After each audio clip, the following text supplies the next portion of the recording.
Breeze Nation, what is good? It's your boy Pat the Designer back at it again, joined by the homie Jordan JC, always in the building. What's up?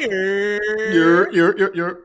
Appreciate y'all tuning in and rocking with us for another edition of the Windy City Breeze Sports Talk Daily. On today's episode, got to talk about an update we got from Woj. Interesting update on the Chicago Bulls trade situation right now with Demar Derozan, because there seems like there is a legitimate trade situation now with Demar Derozan. Based on what Woj is hearing, keep a heavy eye on Sacramento. We'll talk about that and the fact that the Bulls may have to attach first round draft capital to even move Zach LaVine before the season. Is it worth it at that point? All that more in today's episode of the Windy City Breeze Sports Talk Daily. Hit that like button, subscribe to the page, leave that 5-star review. Y'all know what to do. JC, what's going on, my guy? How was it? You enjoy the fourth day off? A little barbecue in your life? Or, yeah, actually, yeah. Had a little barbecue, played some cards with some friends, had a good time. Slow day at work today, I gotta say. So I took a little chance and watched the "They Not Like Us" music video that came out. Boy. Gotta say, it's really, really good. That "They Not Like Us" is different. That's all I'm saying. I don't know how Drake recovers. The owl has been caged. We were literally talking about this before we got on for the audience that didn't get to hear it. I mean, I literally was like, "Do you care if Drake drops something right now?" Like, I just don't care. No. Like, I might listen, but like, I'd just be like, you know what I mean? Take a time out. Take a time out. It's over. The owl has been caged. I'm just telling him maybe he should take his time. Hey, man, let's talk some basketball, man. Yes, I know on the Twitter side it does say sing and trade. Ooh. Yeah, I mean, everybody on there. You got to do to get up out of here. You got to sing for your future. Hey, that actually would be hilarious, because I don't think a lot of players would get signed. Yeah, it'd be bad out here. Buzz had to sing to get signed out here. But no, I mean, listen, let's start it off with that conversation. We heard from Adrian Wojnarowski that basically right now, the big thing out of all of this is that DeMar wants 20 to 25 million per year in a contract that he would be able to get signed here. Now, again, if he were to be a part of a sign and trade, that is a minimum 3-year deal for DeMar. So you're talking about having to get it done where you're basically talking about a $60 to $75 million contract there. Like, that's a lot of bread coming DeMar's way. Not to say he doesn't deserve it, but I'd be intrigued to see if he gets it. He says the Kings are a team that certainly has interest in bringing DeMar Derozan in, but he doesn't. The Bulls don't necessarily want to bring back massive contracts, right? You sign DeMar to a contract that big, you got to try and get somebody back in. But we did hear that they were interested in Kevin Huerter, so I wonder if there's some draft capital, maybe Kevin Huerter, that the Bulls could take back in a deal. Talked about that yesterday. At the end of the day, do you think that DeMar Derozan gets the sign and trade that he is looking for? And does he get that $20 to $25 million if the Bulls are willing to help him get moved around? Well, I'm looking at the article, man. I mean, it says that the Bulls are sitting currently a little over $13 million away from the luxury tax. You know, Ryan Soros doesn't even want to go into the luxury tax. Yeah. He's been that way for since Kingdom Come. But does Derozan technically deserve that kind of contract? I mean, yeah, you know, he's still worthy of 20 to 25. What do we just give P. Will? 18? So 18 over 5. So yeah. So I mean, you know, he's definitely a more valuable piece than Patrick Williams at this point. But I think with the direction that the Bulls that they're going in with this youth movement, I think they're just trying to be fiscally responsible with the money that they're dishing out and that they're bringing back with these contracts. I do love the idea of Kevin Huerter. I know we've brought that name up a lot of times. You know, he's a decent shooter, maybe even attaching Harrison Barnes to that type of trade. Yeah. I don't know if I would see them getting a pick back. That would be nice. You know, that is something that I think the Bulls need to start gathering more of. You're probably talking about second-round draft capital at this point. Like, you're not talking first-round pick, late first round, none of that. Yeah. I just think right now at this point, you know, I don't think that that's the money that they're trying to dish out or actually to receive back in a sign and trade. So that might be the holdup. I did hear that maybe there would have to be a third team that would have to be involved if that's the case. So we'll see. Yeah, and that's the biggest part of this, right? That's the part where. By the way, just a quick second. Over 100 in the chat, and actually over 200 in the chat. 200. All right. That was an interesting move there. What was that? What was that you did? I don't know. I like shaking the shoulders. A lot of shoulders, a lot of arm. Okay, I see. No, man. I think here's where this could work out. And it's so weird to say that this may go the Bulls' way, but anything that you get back, and to me, is a positive in the Bulls' favor, right? Because the two teams that we have heard be talked about in a possible sign and trade have been the Miami Heat, the Sacramento Kings. Both teams have things that the Bulls would like to get back, some assets that the Bulls would like to take back. And I think that's to me, that is actually the part that interests me the most, that the Bulls can do all of this and literally have screwed up what I would say most of this has been, and it still might work in their favor as far as them being able to go out there and get a guy like Kevin Huerter, or we had heard Caleb Martin the other day, back in some kind of sign and trade deal. To me, I just think that now, if you can get something done where there is a 3-team, and yes, we know they want to stay under the luxury tax, and that's probably what we're going to see happen more than likely. But if you can get back a guy like Kevin Huerter who makes 15 mil and find a way to move somebody in the preseason who maybe is eating into that cap, or you're able to find a way to get off Alonzo Ball's contract. I mean, there's ways that the Bulls can do it. I think that would be the best way for the Bulls to go about moving on from DeMar DeRozan. But make no mistake about it, the Bulls are not trying to go into that luxury tax in the slightest. And so, to me, just getting somebody back that fits with this team, and I think that both names that have been mentioned, Caleb Martin and Kevin Huerter, are two guys that I look at and I'm like, I can see kind of how they fit in, how they would act themselves into this environment that the Bulls have built here. Yeah, I don't think the Bulls want to jeopardize their future or the process that they're going through, which is good because, again, we've talked about it plenty of times. Pick a direction, and the Bulls are clearly picking youth movement. And in order to solidify that, you want to make sure you're making smart business moves. Like you said, we don't rarely see that in this town with the Chicago Bulls. So it's very good that they're selecting this lane and they're staying in this lane, for the foreseeable future. I like I said, I like Kevin Huerter. I was really intrigued with Caleb Martin. Out of the two, I'm not gonna lie, Caleb Martin kind of intrigues me more, just because I feel like he's a more do-it-all type of player. He's a more versatile player. He can shoot the ball a little bit, but either way, man, you just got to commit to making sure that this team, offloads these contracts and move forward with the young core. It sucks so bad that we're in this position where we're literally sitting here just going like, just please, like we know that it's like, just please take this guy off of our hands. And get about, yeah. I think that's like I said, man, like the fact that the Bulls have navigated this so poorly, the fact that the Bulls could be getting anything back.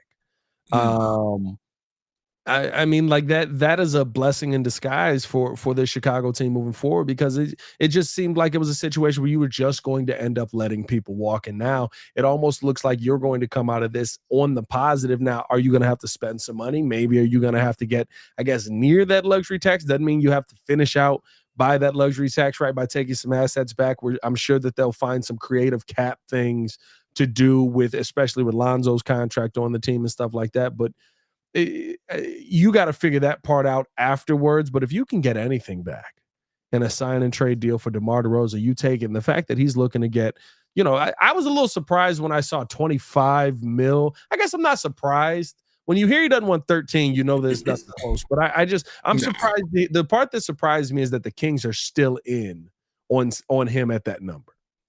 I think that's the part that surprises me more, because not to say that the Kings can't go out there and be a solid team with DeMar DeRozan added to him, whether he's coming off the bench or he's in the starting lineup. But I'm surprised that they would be willing to commit that much. Like, I don't know if DeMar is the piece that puts them over the top. Well, I mean, you're looking at the entire squad. You still got Domantas Sabonis. You have who's your boy at point guard? Obviously, that's a game changer. Yeah. They have a pretty good team. So you added somebody that's, a mid-range assassin, somebody that has some experience. I feel like DeMar would be a good piece. Would he be the final piece? No.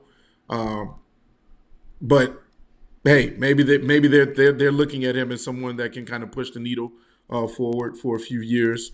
I'm fine with that. I also saw Woj mentioning that maybe even going back to the Spurs. Now I don't know how that will work as well. Yeah. I know that was a team that was mentioned as a potential landing spot, and we would get back in that kind of trade. I know we threw around the name of my goodness. He was on the USA team roster a few times. He's a guard forward. I can't remember his name for the life of me right now. But He's on the you Spurs? say that again. I said he's on the Spurs? Yeah, he's on the Spurs. It'll Jeremy come to Sohan? no, not Dennis Rodman 2.0. I'm talking about Who was playing point guard last season, yeah. the other guy. The other guy. He was on Team USA. But anyway, I just thought that might have been a good destination as well. But my thing is, who would be the third team if we potentially are going to trade? Who would be that third team that would come in and kind of assist with this? This money issue. That's where I'm trying to. Well, see, that's kind of who I would look at, right? Like to me, realistically, I think the Spurs might be the third team that wants to get in on that. They want to add some assets. I mean, you bring in Chris Paul, that's somebody that can be a leader on a team. I think that if you want to add some pieces, maybe you see some pieces going multiple directions. I can see the Spurs wanting to get in on that. Still a young team, still trying to rebuild with that. They were the team that I kind of looked at that possibly could get in on a possible sign and trade type of situation if they wanted to do a 3-team. I could see Charlotte trying to get in on that, especially with the conversation around Miles Bridges. Maybe, they're like, all right, we got to get some kind of assets back in here. Keldon Johnson, was that the name you were looking for? That is it, yeah. Sorry, Keldon thanks, Johnson. Gucci. I don't even remember Keldon him being with Team USA. I ain't gonna lie to you. Like, was that? I forgot about that. I said, I don't even he remember was on there a few years USA, ago. yeah. But no, I just like, to me, I think that you could get teams in on the 3 trade. I think the biggest holdup in all of this is just, what do the Chicago Bulls really want back? Yeah. Do you want back a player? Do you want back just draft capital? Do you want back assets? Like what are the Bulls trying to receive back here? And also go into this realizing you shouldn't be trying to dictate policy. Here's my thing, shoot though. yourself in the foot with this. I feel like I have PTSD. If you're getting picks back, like what value would you get with a second round pick though, versus a player that's young enough to develop? To me, I feel like I'm just scared if we get picks back. That I'm just scared. They're not going to know who to pick. They're not going to. We haven't really had a good track record of picking players. The best players available. When it comes time for the Bulls to be on the clock. So I just feel like maybe the player is the best way to go in a trade. Again, what do we need? We need shooting to surround players like Giddey and, the development of Kobe. We don't know what's going on with Zach yet. And if he's staying, you got Patrick Williams still here for the foreseeable future now. He's a good 3-and-D player, in my opinion. Montes Buzelis, obviously he's going to be something. I feel like he's going to be special. So, the real question is, who's going to be the best fit? Or what type of player is going to be the best fit around this team? Well, I think that's where Kevin Huerter comes in, right? To me, Kevin Huerter is a phenomenal fit for this team because, he comes in, he can add the 3-point shooting to it. He's fine coming off of the bench already. You already know that that's going to be a problem. Shout out Lonzo Muse in the building over on the Twitter side. Shout out to the Lonzo Muse. Yo. Unfortunately, I don't think you'll be a part of this team much longer. But shout out to Lonzo Muse in the building. But I think here's like my biggest thing with all of this is, like, when you're trying to put this together, don't go out and try and get another star for star match. And I think that's where the Bulls were wrong with all of this. They were trying to, we're sending you a star. We getting back. We need something back. No, it's not. That's not where you're at right now. Now, would I love to see the Chicago Bulls go get a star? Sure. I would love to see that for the Bulls moving forward. But I just don't think that's a realistic situation for you to be in. Right now, you have to have a conversation on developing the young guys on your team to become the stars that you need on your team. You've got 2 players on your team. One I don't believe in. You're a big P. Will guy, but I don't believe in him. But I don't think that he's been developed the right way either, right? No. I don't think that everything's gone how you would say it should go for a 4th overall pick. And you've got Kobe that has shown legitimate steps in the right direction. You've also got a young man in Josh Giddey who every time he was given an opportunity to basically say, you're the man, we're putting the ball in your hands, go out there and figure out who to distribute it to. He was able to give you 16 to 18 points a game, multiple or 7 assists a game, 7 rebounds a game, right? Like those are the things that to me you need to be focusing on. And that's why in bringing somebody back, like my focus isn't on go out and find a star. My focus, unless you can find somebody like, right, I don't know how they thought he was undercover, but like they got Shea undercover, right? And on the PG trade. You know what I mean? Like you get Shea Gilgeous back, and like I remember seeing that and just being like, well, somebody got a star. Like I knew Shea was gonna be cold, but I think the biggest conversation around it is, okay, if you go out there and you get a guy back like a Kevin Huerter, or you go out there and you get a guy back like Caleb Martin if you trade with Miami, or whatever it is, that type of player, you know how that player plugs into the Chicago Bulls organization right now. You know what's expected of them. You know what they're going to need, and you know what their role is on the team already. That's something this Bulls team doesn't have. We don't have a ton of players that do that. I don't know what the heck P. Will does. I don't know what the heck freaking at this point Vooch does as far as being a rim protector. They won't put him in the paint to be the big man that he wants to be. They want him to shoot the three ball. So I don't know what he's doing out of the 3-point line, right? Like I don't have a ton of answers, but when you start to get those answers in, now you kind of figure out, okay, this is the direction we need to go. This is how we need to continue moving towards that direction, and we can add pieces to that. But at the end of the day, you got to find a star out of that. And I think that's the biggest thing. That's the part where a lot of the question marks come in. Which one of those guys is going to be the star? Is that going to be Kobe White? Does he take that big of a step? Yeah. I mean, that is what we're trying to figure out. You know, you have to develop your I won't say homegrown talent, but the talent that's on your team, instead of trying to go outwardly all the time and trying to find, value for value. You're not going to get the same value back, that you're giving away in DeMar DeRozan. You're not going to get a star back. And so really the issue is, hey, we need to develop these guys and build up these guys that we already have on the team to become something special. I did see Lonzo Muse in the chat. He mentioned a name that I really was high on. I know I brought him up before, man. And, if we're not talking about Kevin Huerter, I sure would love me some Keegan Murray, but I don't know if that's a stretch. That guy can shoot too. My boy. I don't think they give up on Keegan Murray. Shout out to him. Boy, I would take him in a heartbeat for DeRozan and a pick. That would be nice. But I'll send you P. Will if you give me Keegan Murray. Honestly, yeah, I would give up on P. Will too. I'm good. Let me get that. I'm the most fickle P. Will fan. P. Will fan in the world. Anybody I mention or any more money that is gotten for P. Will, you're just like, I'm out on P. Will. Actually, didn't I say 13.1? We paid him 18. He ended up getting 18. I was like, George must be punching there. I don't like that. But, was defending the mess out of that contract. You dang liar. But no. I think here's the biggest thing, though. The one thing in the conversation that most of us is zeroed in on is the Zach LaVine conversation. We got to talk about that as well. Before we do that, hit that like button, subscribe to the page, man. Leave that 5-star review. Y'all know what to do. We're going to send you guys to a message from our sponsors. Haven't played this one in a while. Over at Aura. All right.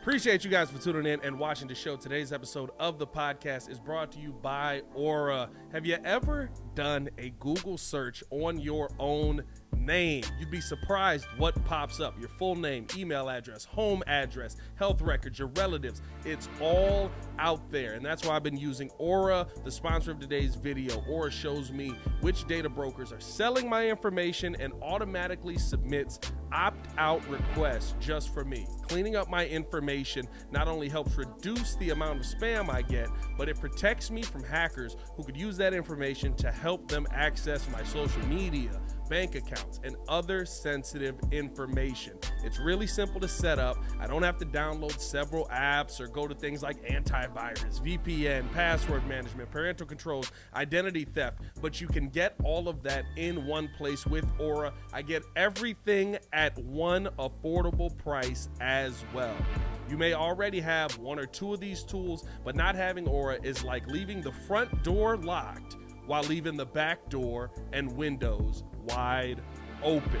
For you to be able to take advantage of Aura, we got a special deal for you here today. Stop data brokers from exposing your personal information. Go to my sponsor at https:/aura.com/the Windy City. Again, that is aura.com/the Windy City to get a 14-day free trial and see how much of your information is being sold.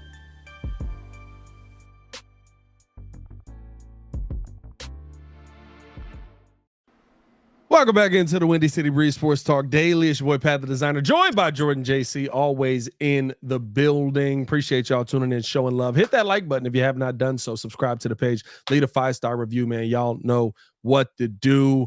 Let's keep the conversation going. Let's talk about the Zach LaVine side of this whole thing, because the latest that we've heard on the Zach LaVine rumor is that the Bulls may have to attach some other kind of compensation to move on from Zach LaVine if they want to move on from him ahead of the season. This makes this very interesting because, to me, when we hear also Rich Paul coming out trying to defend his client and stuff like that on something that, like, I don't think anyone's saying. Rich Paul was like, "Oh my God, like, this guy's a good guy. He's done everything the Bulls have asked," and nobody was sitting there going like, "We hate you, Zach." What you tripping I don't for? think. I don't think that conversation was being had there. But to me, right, he's trying to churn up the Zach LaVine name. He's trying to churn up, okay, this is what Zach LaVine is right now in the league, and this is what he can go out there and do. This is what he could contribute to a team. When you hear that the Bulls might need to attach some kind of capital, when you hear that they might need to attach maybe another player, an Ayo Dosunmu or something like that, on top of trading away Zach LaVine, is it worth it to even move Zach at this point? Or do you head into the season, and if he's not contributed to winning, you just say, go sit on the end of the bench? Man, that is a tough call. I'm going to be honest. We've gotten to the point now where we can't trade Zach, and we're trying to give up picks. Again, what is the direction? The direction is trying to cater to the youth movement, keeping all of your assets, keeping all of your resources like your pick. So, I mean, for me personally, no, I wouldn't attach a pick to Zach LaVine at this point. If there's no trade value out there, and teams are asking for more than just him as a player, hey, take some bench. I'm sorry, like that's just the direction I'm going in. I'm not going to take a step back if we're trying to move forward with the development of this young core. That's not going to happen. And if I'm heading the team.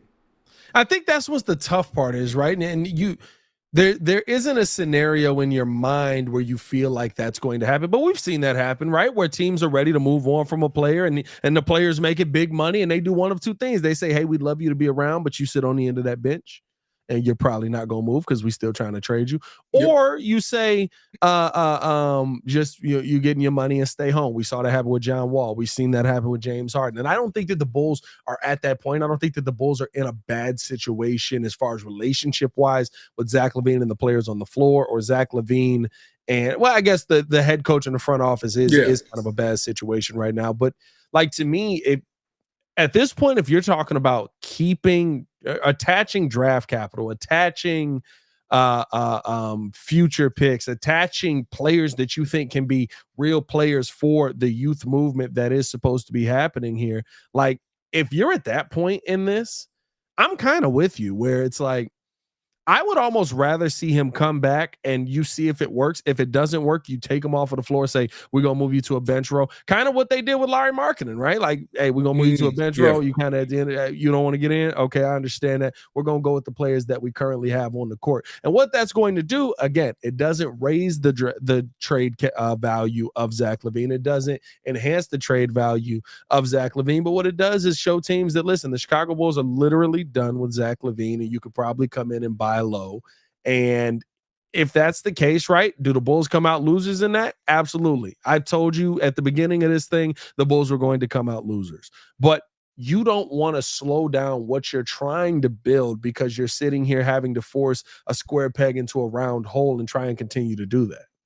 You hit it on the head. I think that the real reason why this is not going to work out well, specifically, no matter which direction you go, is because Zach LaVine's value, I feel like, is just going to be where it is. Like, teams have already figured out the type of player that Zach LaVine has been. I mean, we talked about him being one of the most losingest players, right, record-wise, as far as games are considered. He's just never been around winning. He doesn't have a winning mentality. And so teams know that, so you're going to have to want to give up more, or they're going to request more in a trade. And that's why I think, we're just going to have to take that L. If he stays on the team, sure, he can be a piece. We've never denied Zach's talent, right? Right. I mean, on a good season when he's healthy, like last year, I looked up the numbers. He averaged 25 points, 4.5 rebounds, 4.2 assists. I mean, right. That's something you want on your team. That's pretty good numbers. But it's at the point now where is he somebody that's going to get in the way of this youth movement, or can he contribute to the youth movement still, being still in his prime player, or is it just somebody that, hey, you know what, we're just going to have to see what happens at the trade deadline? And see, I think that's the part that's interesting, right? Like it's I heard some people talking about this as well. Like, if Zach LaVine comes back and plays, he's going to get his trade value up. We know who Zach is. Yeah. What is playing going to show you that's different? Yeah. Like, somebody honestly tell me, what does Zach LaVine playing show you that changes your thought on him as a player? Zach LaVine is a player who has scored 50 in multiple games. Zach LaVine is a player that can go out there and put up 30 plus whenever he feels like it. Zach LaVine is the type of player that can consistently be a 25 and 5 type of guy. So what are you going to see that's going to make you think that Zach LaVine is different? I don't think that him playing raises his trade value. I guess like you'll see it and go, oh my goodness, he was able to go out there and stay healthy for a certain portion of the season, but what is that? You know what I mean? Like, what does that mean at this point? Because there's always going to be the question mark on, well, can he continue to stay healthy? How long can he stay on the court? How good is he going to be on the court when if he's not healthy, right? Like that, I think that's the part for me where the biggest questions come in around Zach LaVine and why, like, the Bulls are really just in a rock and a hard place. Yeah. Like there's no way that I think you look at the Zach LaVine situation and think it was handled right by the front office. There's no way that I think this resolves in a way that it comes out favorably for the Chicago Bulls. And I think that if you're talking about having to attach something like, if you're getting something of value back, right? If you're getting a high draft pick or something back and you trade away Ayo Dosunmu and Zach LaVine, okay. Ooh, I can live with it. Right? If you're trading them to freaking, I don't know, Charlotte or something like that. And you're like, we're probably going to be in the top 10 here. Okay. I can deal with that. I don't like it because you had to trade him away just to get him off of the team and you had to attach a piece that could be a long-term piece. I don't like it, but I can deal with that. But if you're talking about trading them away for draft capital and you're still basically getting nothing back, what's the point in even doing that at this point? Yeah. Like at this point in his career, I think or at this point in this offseason, and this is crazy to say because this is a complete flip of how I feel about it. But I think the smart thing might honestly be if you can't move him for just him, bring him back, see how he affects winning in the organization. And if he doesn't, you sit him on the bench and you John Wall him. Because I don't think anything's going to change. I don't think him playing changes anything about his draft capital.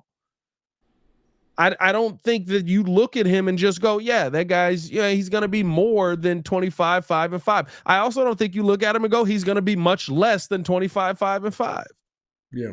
Yeah. My argument is perhaps his stock could even go down because let's just say what happens if we keep him and he plays and now he gets injured again.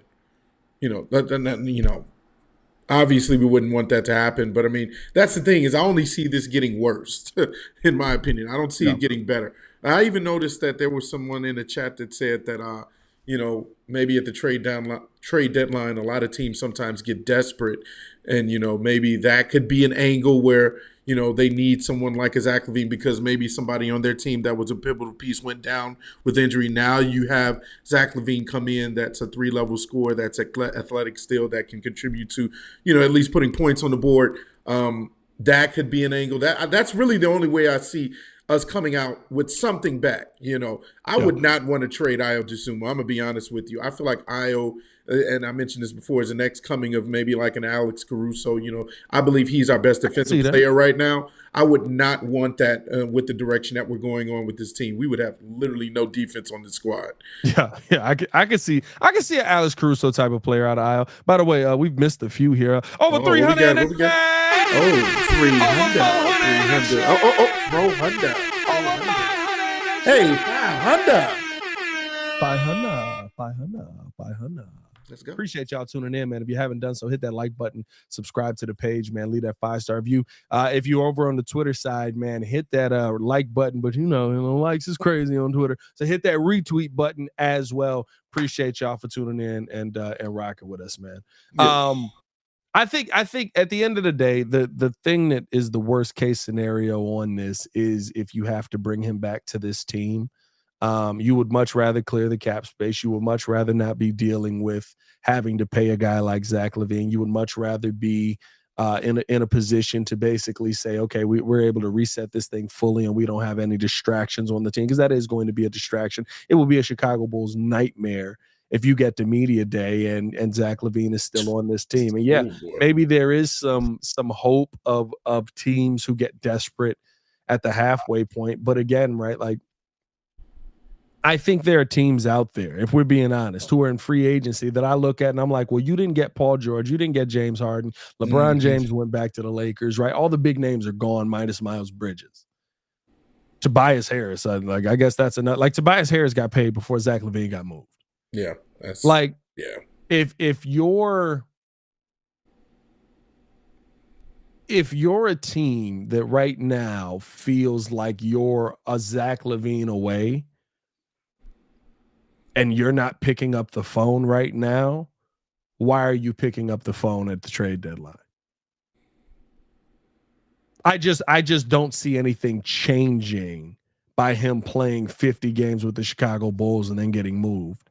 Like, all of a sudden, everybody's going to be all in. And the problem is, on top of that, yes, he has the contract attached to him, but teams don't view him as a player that's going to come in, right? Like, because you're assuming if you get desperate, it's because somebody got hurt. Teams don't view Zach LaVine as a winning player. Teams don't view Zach LaVine as a player that comes in and your wins go the right direction or your culture changes. Yeah. They view him as a nice scorer. So if somebody's getting hurt and that's what you're banking on, why would I trade for Zach LaVine? If I got to trade anyway, I'm talking trade for some of these teams that probably have assets that are on the decline. And again, Zach LaVine's not the number one name in that situation. You got to think, now a half a season has gone by. It's not just Zach LaVine who's played well. Now a half a season has gone by, and there's a bunch of players who have played well who will probably be on the trade market, and teams will more than likely be trying to call about them before they're calling about Zach. Yeah, that's now you got competition. Yeah, that's a good point. Yeah. It's a lose-lose situation. That's why I said you're in between a rock and a hard place with this, because it's not like, right, like I know people just think it's easy to just, it's you just flip the contract. Somebody will take him. Yeah, no, the league is telling you we don't want him, just like the Bulls are telling you we don't want him. And whether it has to do with the contract, whether it has to do with the health, whether it has to do with the winning percentage, nothing about it puts the Bulls in a position to be able to move off of him without giving up something that they view more valuable than Zach LaVine. And if it's more valuable than Zach LaVine, you're probably in a spot where you probably need that piece on your team. Yeah. In my opinion. Yeah. But no, I'm with you. And again, Raging Oracle, man, that's the reason why. And he just talked about, Pat just talked about the value. To me, I feel like trading a pick, the pick to me is more valuable than Zach LaVine at this point, in my opinion. Like, going forward with the youth movement, that's why I wouldn't trade a pick with him. That's why I would just let him sit on the bench. That's the reason why I wouldn't take that trade. I understand. Raging wants to clear the cap. Raging wants to clear the cap, and it's very hard to tell a player that makes that much money to go just sit on the bench and be over there. But I don't think there's a better situation for you. If you're moving on from assets just to get off of the money, then you've put yourself in an even worse situation just to get off of the money. Like, it's not, at that point, getting off of the money isn't even it is beneficial, but you've probably hampered your team to a point where it's not going to be as beneficial. Yeah. We'll see, man. This is This is a very conundrum. This is what we It's always. it's a This is what horrible happens with the situation Bulls to all the be in, time. man. Like I would have never, when I was all in on signing Zach, and I was fine with signing Zach. I said you get him his money, you develop some other people with him, you put a team together that works. And I guess right in this scenario, maybe there's let's not pretend like we haven't seen this as well. Guy comes back on not the best terms. Team starts winning. All of a sudden, everything's fixed. Yeah, I mean, like, I think that is like, if you come back and Zach LaVine and Giddey and Kobe play well, maybe things work themselves out and people feel better about it, and you can, put yourself in a better spot to maybe move on from Zach LaVine, or it kind of all the storyline itself goes away and you kind of push through and everybody's kumbaya at that point. But I don't know, man. I don't know. At that point, you need to get Wizards, rid of that Billy Wall and Porter took longer to fix the problem. We got proof of that. I agree with you, but the Wizards also are probably the only team in the league that has worse management than us. But they're pretty bad. At the same time, the Wizards also had nothing else, right? Like, I think the Bulls think they have something else.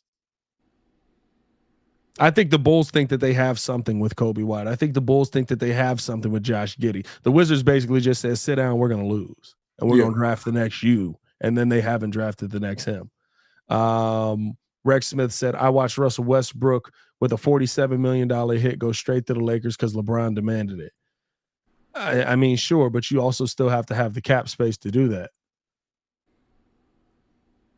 Like, the Lakers have, even with LeBron taking a step aside, have $13 million.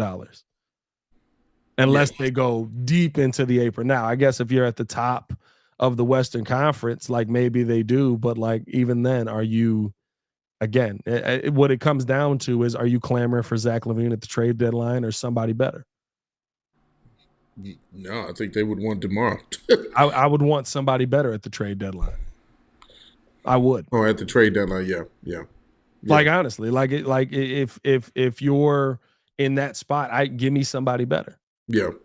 Don't give me Zach LaVine. Give me somebody that I think is going to come in and actually impact, like I said before, winning. But we'll see what ends up happening, man. Appreciate you guys tuning in and showing love. Hit that like button, subscribe to the page, leave that 5-star review. Y'all know what to do. Short show today because of the holiday weekend. Everybody's out kicking it and stuff like that. But just still wanted to get you guys some content out there, and you guys rocked with it. Over 200 on the YouTube side, over 300 over on the Twitter side. So appreciate you guys rocking with us as always. Hit that like button if you have not done so. Subscribe to the page, man. Leave a 5-star review. If you're over on Twitter, hit the retweet. For Jordan JC, it's your boy Pat the Designer back at it again. Y'all let us know your thoughts on what the Bulls could do in the comments below. Y'all